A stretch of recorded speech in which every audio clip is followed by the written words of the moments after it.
Hello. I think today we shall have our final story time. This chapter, the final chapter, is called The West Wind. Strange to say, during that afternoon, Mary Poppins never said a cross word. Indeed, she hardly said a word at all. She seemed to be thinking very deeply, and when they asked questions, she answered them in a faraway voice. At last, Michael could bear it no longer. "Oh, do be cross, Mary Poppins. Do be cross again. It is not like you. I feel so anxious." And indeed, his heart felt heavy with the thought of that something, he did not quite know what, was about to happen at number 17 Cherry Tree Lane. "Trouble, trouble, and it will trouble you," retorted Mary Poppins, crossly, in her usual voice. And immediately, Michael felt a little better. "Perhaps it's only a feeling," he said to Jane. "Perhaps everything is all right, and I'm just imagining it. Don't you think so, Jane?" The wind grew wilder towards the evening, and blew in little gusts around the house. It went puffing and whistling down the chimneys, slipping in through all the cracks under the windows, turning the nursery carpet up at the corners. Mary Poppins gave them their supper and cleared away the things, stacking them neatly and methodically. Then she tidied up the nursery and put the kettle on the hob. "There," she said, glancing round the room to see that everything was all right. She was silent for a minute. Then she put one hand lightly on Michael's head and the other on Jane's shoulder. "Now," she said, "I am just going to take the shoes down for Roberts and I to clean. Behave yourselves, please, till I come back." Suddenly, as she went, they both felt they must run after her, but something seemed to stop them. "How silly we are," Jane said presently. "Everything's all right." And at last Michael said uneasily, "She's been gone a very long time, hasn't she?" "Michael," said Jane, starting up. They ran quickly to the window and looked out. Down below, just outside the front door, stood Mary Poppins, dressed in her coat and her hat, with her carpet bag in one hand and her umbrella in the other. The wind was blowing wildly about them, tugging at her skirt, tugging her hat rakishly to one side. But it seemed to Jane and Michael that she did not mind, for she smiled as though she and the wind understood each other. She paused for a moment on the step and glanced backwards towards the front door. Then, with a quick movement, she opened the umbrella, and though it was not raining, she thrust it over her head.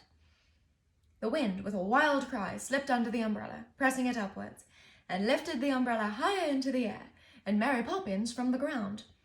It carried her lightly, so that her toes just grazed along the garden path. Then it lifted her over the front gate and swept her upwards towards the branches of the cherry trees in the lane.